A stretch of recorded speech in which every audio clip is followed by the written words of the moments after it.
गेल्या काही दिवसांपासून भारताच्या राजकीय वर्तुळात हा प्रश्न सर्वाधिक चर्चेला जातो.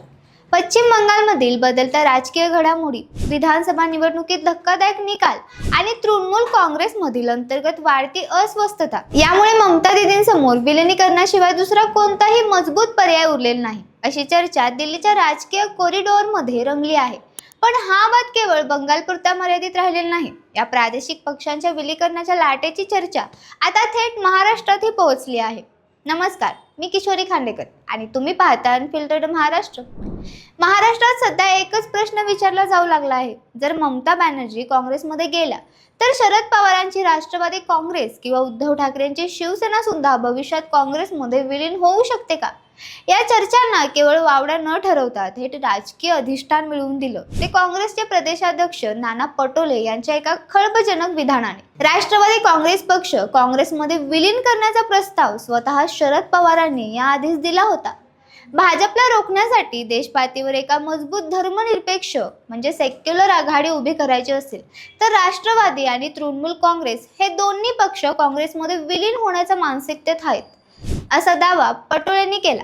या विधानानंतर महाराष्ट्राच्या राजकारणात एकच खळबळ उडाली. जर राष्ट्रवादी काँग्रेसच्या नेत्यांनी तात्काळ पत्रकार परिषद घेऊन असा कोणताही प्रस्ताव नसल्याचं स्पष्ट केलं असलं तरी शरद पवार काँग्रेसमध्ये विलीन होण्याच्या चर्चा वारंवार का समोर येतात?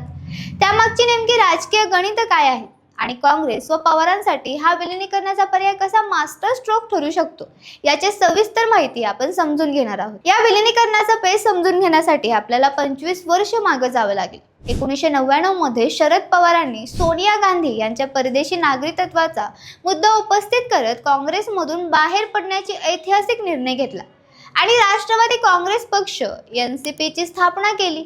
मात्र पक्ष वेगळा स्थापन करूनही शरद पवारांची राजकीय विचारसरणी कधीही काँग्रेसपासून दूर गेली नाही. केंद्रातील UPA सरकार असो किंवा महाराष्ट्रातील आघाडी सरकार, पवारांची नेहमीच काँग्रेस सोबत राहणे पसंत केले. गेल्या 25 वर्षात राष्ट्रीय आणि प्रादेशिक पातळीवर अनेक स्थित्यंतरे आली, पण सध्याच्या राजकीय परिस्थितीत प्रादेशिक पक्षांचे अस्तित्व धोक्यात असल्याचे चित्र निर्माण झाले आहे. महाराष्ट्रात ज्या पद्धतीने शिवसेना आणि राष्ट्रवादी काँग्रेस या दोन्ही प्रमुख प्रादेशिक पक्षांमध्ये उभी फूट पडली, पक्षांची नावे आणि चिन्हे गोठवली गेली किंवा बदलली गेली, त्यामुळे प्रादेशिक अस्मितेचे राजकारण करणाऱ्या नेत्यांना आता एक राष्ट्राची छत्राची म्हणजे नॅशनल अम्ब्रेलाची गरज भासू लागली आहे. शरद पवार किंवा ममता बॅनर्जी यांच्यासारखे मातबर नेते आपल्या पक्षांचे अस्तित्व एका राष्ट्रीय पक्षात विलीन करण्याचा विचार का करू शकतात?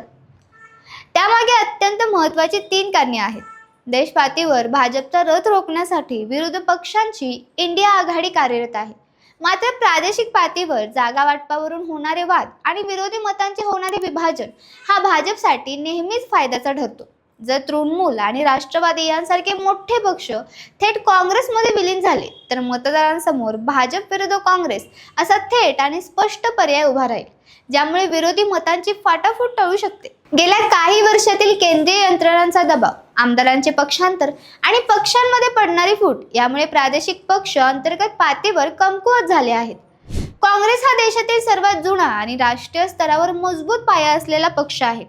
त्यामुळे काँग्रेसमध्ये विलीन झाल्याने प्रादेशिक नेत्यांना आणि त्यांच्या कार्यकर्त्यांना एक मोठी राष्ट्रीय सुरक्षा आणि स्थिरता मिळू शकते. नेतृत्वाचा पुढचा प्रवास. शरद पवार आणि ममता बॅनर्जी हे दोन्ही नेते आता आपल्या राजकीय कारकिर्दीच्या अशा टप्प्यावर आहेत जिथे त्यांना आपल्या पक्षाच्या भविष्याची आणि उत्तराधिकाऱ्यांची चिंता आहे.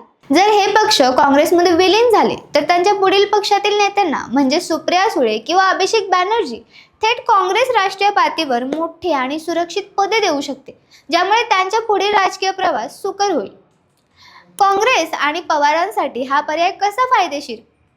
हा निर्णय जर भविष्यात प्रत्यक्षात आला तर ही दोन्ही बाजूंच्या दृष्टीने विन म्हणजे अत्यंत फायद्यांची परिस्थिती ठरू शकते. काँग्रेसला महाराष्ट्र आणि पश्चिम बंगाल सारख्या लोकसभेच्या सर्वाधिक जागा असलेल्या राज्यांमध्ये ग्राउंड लेवलवर तयार संघटन मिळेल. सर्वात महत्त्वाचं म्हणजे शरद पवारांसारख्या देशातील सर्वात अनुभवी आणि धुरंधर राजकीय चाणक्य थेट काँग्रेसच्या रणनीतीचा मुख्य भाग बनेल, ज्यामुळे राष्ट्रीय पातळीवर काँग्रेसची ताकद एका रात्रीत दुप्पट होईल. शरद पवारांना नेहमीच दिल्लीच्या आणि राष्ट्रीय राजकारणात रस राहिला आहे. काँग्रेसमध्ये विलिनीकरण झाल्यास ते विरोधकांचे सर्वात प्रमुख मार्गदर्शक किंवा किंग मेकर म्हणून राष्ट्रीय पातळीवर अधिक प्रभावीपणे काम करू शकतील. तसेच महाराष्ट्रात काँग्रेसच्या ताकदीच्या जोरावर त्यांच्या मूळ विचारसरणीला पुन्हा एकदा उभारी देता येईल. राजकारणात एक नियम अत्यंत प्रसिद्ध आहे. इथे कोणताही शत्रू किंवा मित्र कायमस्वरूपी नसतो आणि इथे कधीही काहीही घडू शकतं. जरी सध्या राष्ट्रवादी काँग्रेसने नाना पटोलेंचा दावा फेटाळून लावला असला तरी पडद्यामागे बऱ्याच हालचाली सुरू असल्याचा चर्चा राजकीय वर्तुळात आहे. जर पश्चिम बंगालमध्ये ममता बॅनर्जींनी काँग्रेस सोबत जाण्याचा निर्णय घेतला तर त्याचा डेमोनो इफेक्ट महाराष्ट्रातही पाहायला मिळू शकतो. भाजप विरोधी लढ्याला धार देण्यासाठी प्रादेशिक पक्ष स्वतःच्या अस्तित्व विरघळून एका महाशक्ती उभी करणार का, हे येणारा काळच ठरवेल. जर तुम्हाला ही माहिती आवडली असेल तर चॅनेलला लाईक करा, शेअर करा आणि सबस्क्राईब करायला विसरू नका. धन्यवाद.